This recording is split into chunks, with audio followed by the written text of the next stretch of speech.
નમસ્કાર મિત્રો દરેક વ્યક્તિને પોતાના ભવિષ્ય વિશે જાણવાની ખૂબ જ ઈચ્છા હોય છે।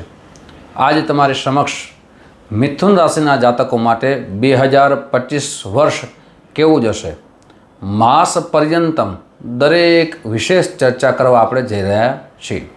સાથે 2025માં મિથુન રાશિના જાતકો માટે કયા ઉપાયથી એમનું જીવન સુખમય આનંદમય પ્રગતિમય બની શકે તેના માટે વિશેષ ઉપાયો પણ તમારી સમક્ષ રાખીશ। સાથે 3 ગ્રહોની વિશેષ ચર્ચા કરશું, જેમાં ગુરુ મહારાજ છે, રાહુ છે અને શનિ છે, જે તમારા 2025માં કેવું ફળ આપશે। શરૂઆત કરીએ મિત્રો ગુરુ ભગવાનથી। ગુરુ આપના 2025માં જે 12મા ભાવમાં છે, આપના માટે ધાર્મિક વિચારધારા આપશે। આપ ધાર્મિક વૃત્તિઓથી જોડાયેલા રહેશો। સેવાકીય પ્રવૃત્તિમાં આપ આગળ વધશો। આપના જીવનમાં યાત્રા કરશો, દાન પુણ્ય કરશો। આપના ઘરે માંગલિક પ્રસંગો આવવાના શુભ અને ઉત્તમ યોગ નિર્માણ થઈ રહ્યા છે।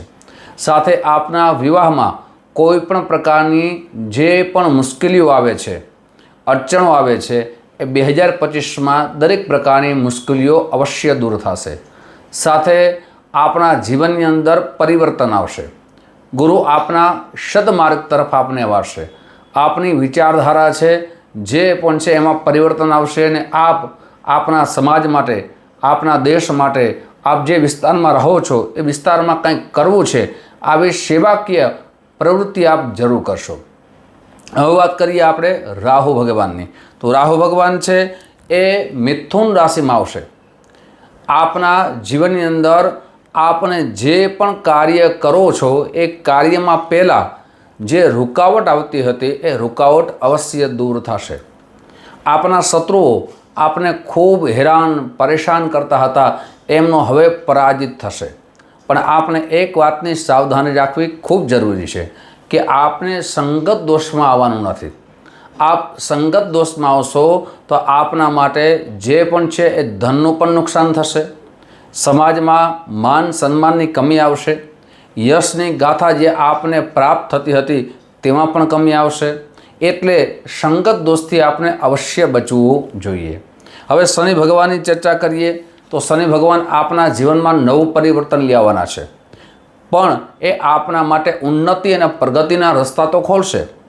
આપ જે જગ્યાએ નોકરી કરો છો ત્યાં આપણી ઉન્નતિ પ્રગતિ અવશ્ય વધશે। આપના કાર્યથી આપના બોસ આપની ઉપર પ્રસન્ન થશે। આપના કાર્યની પ્રસન્નતા આપને મળશે। આપના સહકર્મચારી આપને સહયોગ આપશે। પણ 2 વાતની સાવધાની રાખવી ખૂબ જરૂરી છે। પહેલી કે શનિ ભગવાન છે એ આપને આળસ ન આપે। જે પણ કાર્ય કરો છો એમાં આળસથી આપને દૂર અવશ્ય રહેવું જોઈએ। સાથે બીજી આપને આપના ક્રોધ ઉપર કંટ્રોલ રાખવો ખૂબ જરૂરી છે। આપની વાણી ઉપર આપણે કંટ્રોલ રાખવો ખૂબ જરૂરી છે। એ આ 2 વસ્તુની આપ કાળજી લેશો તો આપનું જીવન ખૂબ જ સારું જવાનું છે। હવે 2025નું કયો માસ આપણે સાવધાની રાખવી જોઈએ સ્વાસ્થ્ય બાબતમાં, પરિવારમાં, ધન બાબતમાં, એ વિશેષ ચર્ચા કરીએ। મિત્રો જે પણ ચર્ચા કરીએ છીએ એ ચંદ્ર રાશિના આધાર ઉપર કરીએ છીએ। આપના જન્મગ્રહો કઈ સ્થિતિમાં છે એ ખબર નથી, પણ જો આપણે જન્મગ્રહો વિશે આપને જાણવું હોય કે આપના કયા ગ્રહો અશુભ સ્થિતિમાં છે, કયા ગ્રહો શુભ સ્થિતિમાં છે, તો આ નંબર દેવામાં આવ્યા છે। આ નંબરમાં આપ સંપર્ક કરી શકો છો। સંપર્ક કરવાનો સમય સવારે 10 વાગ્યાથી લઈ અને બપોરના 1 વાગ્યા સુધી છે, સાંજે 5 વાગ્યાથી લઈ અને રાત્રે 9 વાગ્યા સુધી છે। મિત્રો મારી ઓફિસ જામનગરમાં છે। આપ જામનગરથી ખૂબ દૂર રહેતા હો તો તેના માટે ઓનલાઈનની વ્યવસ્થા રાખી છે, જેમાં આપનું નામ, જન્મ તારીખ, જન્મ સમય, જન્મસ્થળ વોટ્સઅપ નંબરમાં મોકલી આપશો। સુનિશ્ચિત દક્ષિણા મોકલી આપશો એટલે આપની કુંડળી બનાવી આપની કુંડળીના આધાર ઉપર આપને કયા ઉપાય કરવા જોઈએ શાસ્ત્રોક્ત, આપને કયા ઉપાય કરવા જોઈએ સરળ, એ દરેક વિસ્તારથી આપને સમજાવવામાં આવશે। સાથે મિત્રો ખાસ કરીને સમય સાથે કોલ કરવો જોઈએ, જેનાથી આપને ઉત્તર પણ મળી શકે અને સાથે સાથે આપણો સંપર્ક પણ થઈ શકે છે। મિત્રો દરેકના ગ્રહોની સ્થિતિ અલગ હોય છે।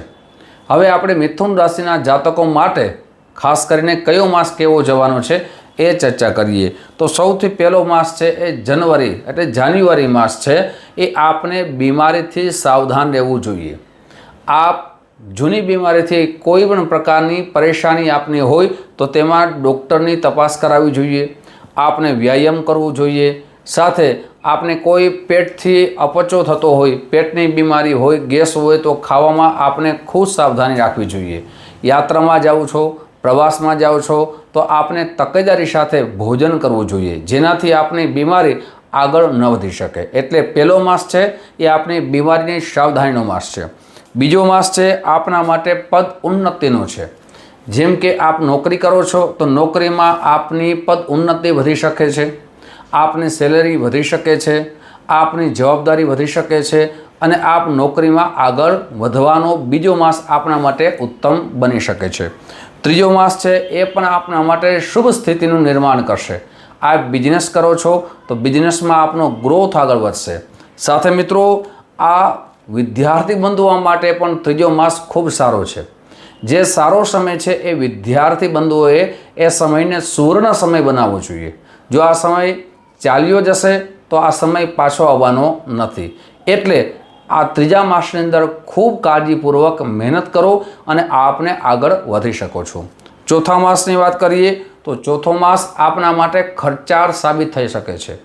આપની આવક કરતાં જાવકનો દર વધી શકે છે। આપને કોઈ પણ રીતે જે ઘરની અંદર છે એ ખર્ચા વધશે। બીમારીમાં એ આપણે સાવધાની રાખવી જોઈએ। એટલે ચોથા માસમાં ખર્ચા ન વધે એની ખાસ કાળજી લેજો। મિત્રો આગળ જે પણ 8 માસ બાકી છે એ તમારા કેવા જવાના છે એ વિશેષ ચર્ચા કરીએ તે પહેલાં એક નમ્ર પ્રાર્થના છે।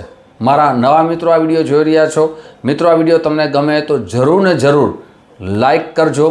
આ વિડીયો તમારા મિત્રોમાં ખૂબ શેર કરજો। જે પણ માધ્યમથી વિડીયો જોવો છો, ફેસબુકના માધ્યમથી વિડીયો જોતા હો તો અમારા પેજને જરૂર ને જરૂર ફોલો કરી લેજો જેનાથી આવા સુંદર વિડીયો આપને પ્રાપ્ત થઈ શકે।